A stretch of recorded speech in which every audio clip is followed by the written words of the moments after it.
Have you ever stopped to think that perhaps everything you've been taught about money is upside down? Yes, many believe that prosperity is measured in numbers, houses, cars, or bank accounts. But I need to tell you something that will touch your heart. For God, that's not what really matters. Here at Keys of Prosperity, you'll discover what the Bible really reveals about finances, faith, and purpose. So subscribe to the channel right now, because here you'll always receive exciting and inspiring videos that will transform your mindset. And take the opportunity to comment below where you're watching, because I want to get to know you and pray for your country. Imagine a man who spends his entire life chasing riches, but when he comes home at night, he finds only silence and emptiness.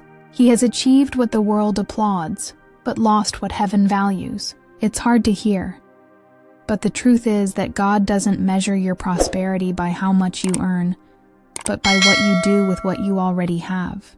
This is the key that separates anxiety from peace. Scarcity from abundance. The world tells you, earn more, accumulate more, show off more. But God tells you, be faithful in little things, and I will put you in charge of much. This reversal is like a secret door that few see, and it is precisely there that the secret to true prosperity lies. It's not about numbers, but about alignment. It's not about showing off, but about living with wisdom and purpose. Perhaps you're thinking, but Hannah, I earn so little. How can I prosper? And I tell you, it's not about how much goes into your pocket, but about how you direct each seed that reaches your hands. Remember the proverb that says, a wise man stores up desirable riches and oil, but a fool devours all he has. Proverbs 21:20. It's in this simple detail that transformation begins. Think about it. What's the point of earning tons of money if every penny slips through your fingers? How many people live enslaved by debt, even with good salaries? The truth is that prosperity begins when you learn to master what you have, not when what you have dominates you. This is the first step to living the abundance God has prepared. And this is where I want to keep you guessing for what comes next.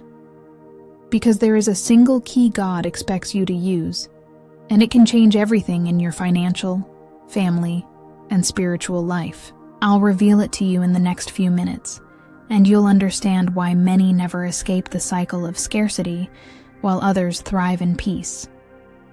But before I continue, I want to give you a special opportunity. If you feel like you need to renew your mindset about money, check out Reprogram a Mind, a program with daily audios that will reprogram your mind for a more prosperous and abundant mindset. The link is in the pinned comment. Start today to align your mind with what God has already dreamed for you. Look around you. We live in a society that applauds gleaming storefronts but often hides broken hearts. Advertising screams, you'll only be happy if you buy the next car, the next cell phone, the next house. And without realizing it, millions enter a cycle of endless rushing to maintain an image that doesn't match reality. It's like wearing clothes of gold on the outside, while inside the soul bleeds with anxiety. But God's word reveals something much deeper. A man's life does not consist in the abundance of the things he possesses. Luke 12:15. This truth, though simple, is ignored by many. How many people have you seen working day and night, achieving titles and possessions, but losing health, family, and peace? It's like running on an endless treadmill. You push yourself, but you don't get anywhere. The world measures wealth by applause and appearances. God measures wealth by faithfulness and purpose. He doesn't just look at what you have, but what you do with what has been entrusted to you. This is the turning point that separates those who live wearily from those who live fulfilled. Now, I want you to imagine a huge mansion. Chandeliers gleam, expensive cars in the garage, expensive furniture scattered in every corner. But when night falls, silence echoes in the hallways, and the loneliness becomes unbearable. On the other hand, imagine a simple home, where laughter fills the rooms, where the table may be small, but the heart is big. Which of the two do you think God calls prosperous? The world's deception is to convince you that having is more important than being. And this is why so many people live in an endless race, spending what they don't have to impress those who don't care. But you're not here by chance. Today, God wants to open your eyes to something greater. True prosperity isn't displayed on social media, but witnessed in the silence of your soul when you know you are aligned with Him. This is why many, even earning high salaries, remain trapped in debt, because they live to satisfy external expectations. Meanwhile, others who have less live free and in peace, because they have learned to manage wisely what they have received. This contrast reflects the difference between living for the world and living for the principles of the kingdom, and I need to prepare you for something even more profound. Because if the world has misunderstood its definition of wealth, the Bible has a revelation that will turn everything upside down. What lies behind the true definition of wealth? Is prosperity merely a material resource? Or is there an invisible treasure worth more than all the gold in the world? In the next few moments, I'll reveal to you the true biblical definition of wealth, a definition that can free your mind from the weight of comparisons and open your eyes to a much greater purpose. Stay with me, because what's about to be revealed may be exactly the key your heart has been waiting for. Now close your eyes for a moment and ask yourself, what is true wealth? Is it just the money that passes through your hands, or is there something much deeper? The Bible answers clearly and powerfully. Remember the Lord your God, for it is He who gives you the ability to produce wealth. Deuteronomy 8:18. Notice that word, ability. Wealth, from God's perspective, doesn't begin in your pocket, but in your heart and mind. It's a gift, an ability, a breath of wisdom that He places within you. That's why Solomon before God asked not for riches or power, but for wisdom. And what happened? The Lord gave him both, 1 Kings 3, because wisdom always attracts prosperity. And here's the secret.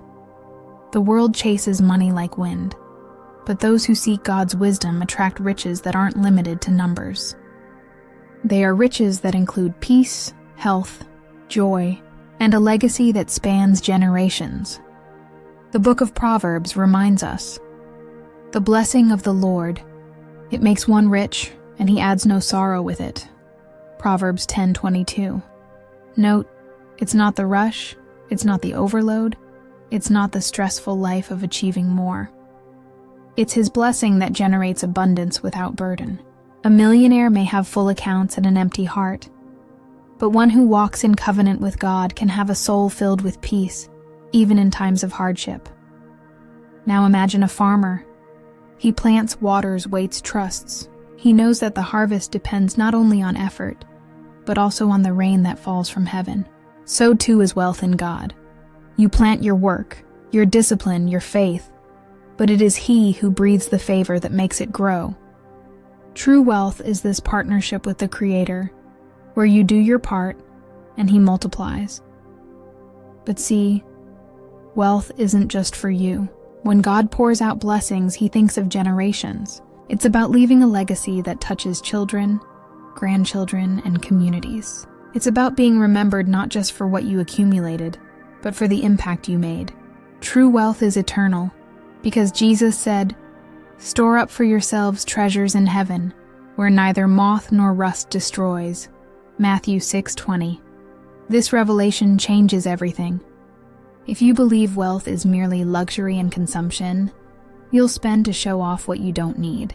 But if you understand wealth as purpose and fidelity, you'll save, invest, and multiply to leave a mark that echoes through time and eternity. This is the difference between living for yourself and living as a steward of what belongs to God. And it's precisely here that an even greater secret begins to reveal itself. Because if wealth is a God-given ability, then what is the one key He expects you to use to unlock this prosperity? Stay with me, because in the next step, I'll reveal the invisible principle that can forever change the way you view your finances. Now, imagine yourself faced with a precious treasure placed in your hands. You didn't earn it, you didn't create it, you just received it. What would you do? Would you hoard it for fear of losing it? Would you spend it thoughtlessly? Or would you multiply it wisely? This is exactly how God sees us. In Matthew 25, Jesus tells the parable of the talents. 3 servants received different amounts from their master. 2 multiplied what they received, but 1, out of fear, buried the money and did nothing. And do you know what happened? The master didn't call him careful, but negligent. Not because he lost, but because he didn't dare to manage it faithfully. This is the invisible principle that changes everything. The key to prosperity is not how much you have, but how you manage it. This is the biblical word we call stewardship. Stewardship is recognizing that everything belongs to the Lord, and that you are merely the steward of what has been entrusted to you. The psalmist declared, "The earth is the Lord's and everything in it." Psalm 24:1. Every coin, every salary, every opportunity is not yours, but His. And He watches how you handle every detail. Think of someone who earns little but knows how to plan, save, invest, and bless others. This person is closer to true prosperity than someone who earns a lot but spends unwisely. Because God's test is not the size of your income, but the faithfulness of your heart. That's why Jesus said, "Whoever can be trusted with a little can also be trusted with much." Luke 16:10. All heaven moves when you prove yourself trustworthy with what you have. Now remember that stewardship doesn't mean living in fear or deprivation. It's not hiding resources, nor is it living in scarcity by choice. It's quite the opposite. It's transforming each resource into a purposeful seed. The farmer doesn't hoard grain in the barn for fear of losing it, but plants it in the soil to multiply. You should also act in the same way with your finances. Plant, cultivate, and multiply in honor of God. And perhaps right now you're asking yourself, "But Hannah, I've failed so many times. I've wasted, I've lost, I've lived in the red. Can I still be considered a good steward?" The answer is yes, because God doesn't just look at past mistakes. He looks at the decisions you make from now on. Each new day is an opportunity to prove your faithfulness. But here's the suspense that will make you reflect. What if the blessing you so long for was already prepared, just waiting for you to show faithfulness in the little things? What if the key that unlocks the doors of much was already in your hands, but you still haven't figured out how to use it? This is the revelation that can turn your life upside down. And in the next chapter, I want to not just talk, but lead you through a practical experience. Get ready, because together we'll declare affirmations of power and align our minds with God's plan of prosperity. You'll feel word by word the transformation begin within you. Now I want you to do something different. If possible, close your eyes for a few moments, take a deep breath, and allow each word to sink into your heart. I'm going to lead you through a simple yet profoundly powerful practice, prosperity declarations. Repeat them with me quietly or silently like a prayer. These short phrases aren't just words. They're seeds that can transform your mindset about money. Let's get started together, step by step. Say with me, I am a channel of divine prosperity. Money flows to me in peace and with purpose. I am not a slave to money. Money is my servant to fulfill God's will. Every seed I plant multiplies and blesses generations. I have been faithful over a few things, and God has entrusted me with much. The blessing of the Lord makes me rich. He adds no sorrow with it. Proverbs 10:22. I manage wisely every resource that comes into my hands. Everything comes to me with ease, joy, and glory, because everything is possible for him who believes. I am free from debt, free from lack, free from fear. I am prosperous in mind, spirit, and finances. My prosperity honors God and blesses those around me. Lord, I receive the abundance that comes from you. I am a channel of divine prosperity. Money flows to me in peace and with purpose. I am not a slave to money. Money is my servant to fulfill God's will. Every seed I plant multiplies and blesses generations. I have been faithful over a few things, and God has entrusted me with much. The blessing of the Lord makes me rich. He adds no sorrow with it. Proverbs 10:22. I manage wisely every resource that comes into my hands. Everything comes to me with ease, joy, and glory, because everything is possible for him who believes. I am free from debt, free from lack, free from fear. I am prosperous in mind, spirit, and finances. My prosperity honors God and blesses those around me. Lord, I receive the abundance that comes from you. Open your eyes slowly. How do you feel? Realize that something has already begun to change within you. Prosperity always begins from the inside out. What you've repeated just now is like watering a seed. At first it seems invisible, but over time the fruits appear. This daily practice opens the space for your mind to align with God's vision of wealth. And if you want to delve deeper into this journey, I invite you to reprogram a mind. There, you'll have 7 full days of daily audios with affirmations and reprogramming to cultivate a prosperous mindset, free from blockages and aligned with biblical principles. These are seeds planted every day that will strengthen your faith and renew your thinking about money. The link is in the pinned comment, and you can start today. But don't leave, because there's still a powerful revelation for you.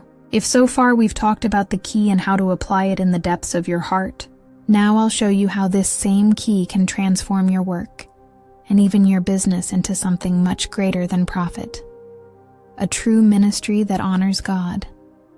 Now that you've felt the power of the word in your mind and heart, I want to lead you to something even deeper. What if I told you that your daily work, the business you conduct, even the small tasks of your routine, can become a ministry before God? Yes, because when the key to stewardship is in your hands, everything ceases to be merely human effort and becomes an act of worship. It's as if every financial decision were a silent prayer rising to heaven. Consider Colossians 3:23. Whatever you do, work at it with all your heart, as working for the Lord, not for people. This is proof that God doesn't separate Sunday from Monday, prayer from schedule, praise from business. For him, everything can become holy when done with excellence, faithfulness, and love. Imagine your work desk as an altar, your negotiations as hymns, and your deliveries as living offerings. This is prosperity in its essence. Remember Lydia in Acts 16. She was a merchant of purple cloth, a businesswoman in her day, but her home became a meeting place for the early church. Understand, God didn't ask her to abandon her profession, but to use what she had to bless and expand the kingdom. The same is true for you. Your gifts, talents, and finances are not just tools for survival, but for service and multiplication. And don't think this is something distant. Today, you can transform the way you work. When you treat your customers with respect, when you pay your employees fairly, when you choose integrity over shortcuts, you are ministering. The world may not notice, but all of heaven witnesses every act of faithfulness. And the most beautiful thing is that this way of living attracts favor, because God delights in entrusting more to those who manage with his heart. Imagine, for example, a company that decides to close its doors 1 day a week to give its employees a break, even if it means less immediate profit. In the eyes of the world, this seems crazy. In God's eyes, it is an honor. This attitude becomes a testimony, because the prosperity of the kingdom is measured not only by how much comes into the cash register, but by how much goes out in blessings. Now I want to challenge you with a question. What if you viewed your work not as a burden, but as a pulpit? What if every client you served was an opportunity to witness through your actions? Every product you sold was a seed of transformation. Every penny you earned was converted into purpose. This is what it means to transform business into ministry, but I still need to warn you. Because there's a test many don't realize. and it can be more dangerous than scarcity. This test comes when abundance finally knocks on the door, and many, instead of drawing closer to God, end up moving away. In the next chapter, I'll reveal the final test that determines whether you're truly worthy of receiving more. Stay with me, because this could be the most important revelation in your financial and spiritual life. We've reached a decisive point. So far, we've talked about faithfulness in the little things, about transforming business into ministry, and about aligning your mind with God's purpose.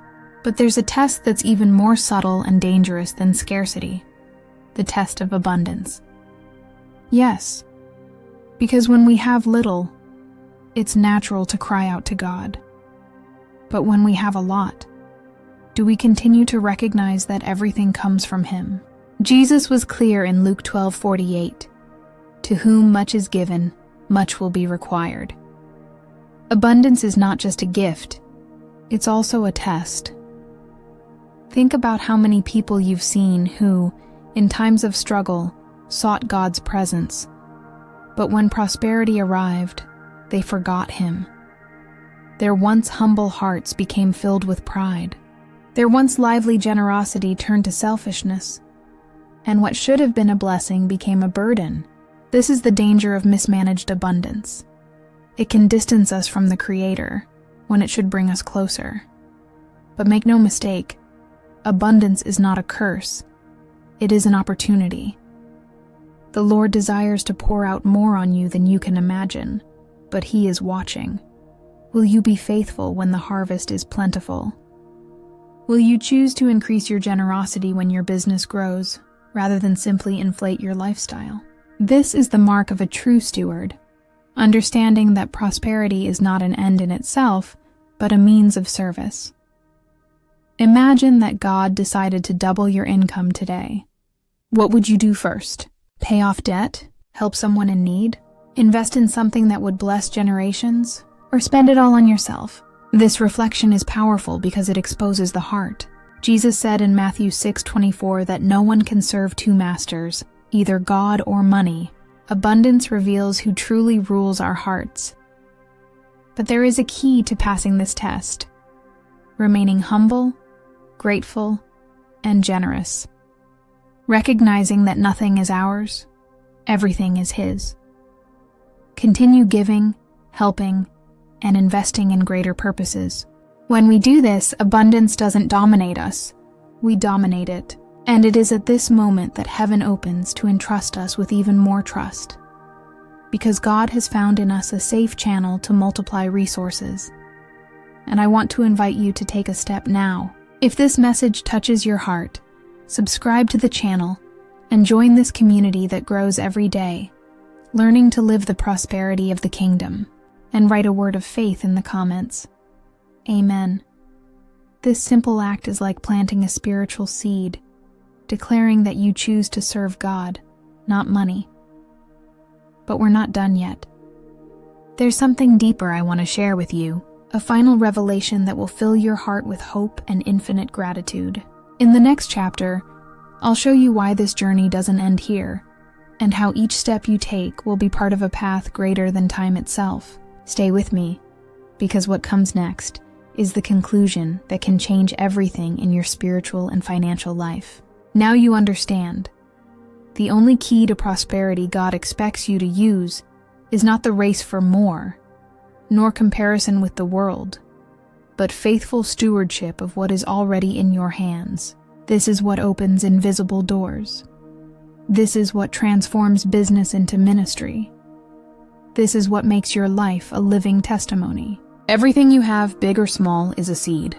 And when that seed is planted in honor of the Lord, He is faithful to multiply it in peace, health, joy, and resources that bless generations. The revelation is simple yet powerful. You are not an owner, you are a steward. And when you live this way, the weight of accumulation gives way to the lightness of trust. You discover that prosperity is not about having for yourself, but flowing through you. And every decision you make becomes an act of worship. This is the journey that never ends, because prosperity in the kingdom is not a destination, it is a journey of hope, faithfulness, and infinite gratitude. And I want to close by deeply thanking you for walking with me this far. Know that every time you hear, reflect, and decide to apply this word, heaven rejoices. You are part of a generation that chooses to live differently, that transforms money into purpose and business into ministry. And don't forget, this key isn't theory, it's daily practice. Small choices that build big results. If this message resonated with you, subscribe to the channel now to continue receiving content that touches your heart and strengthens your faith. And remember, your life can be a living testimony of God's faithfulness. Just decide to use the only key He has placed in your hands. Until the next video, infinite gratitude.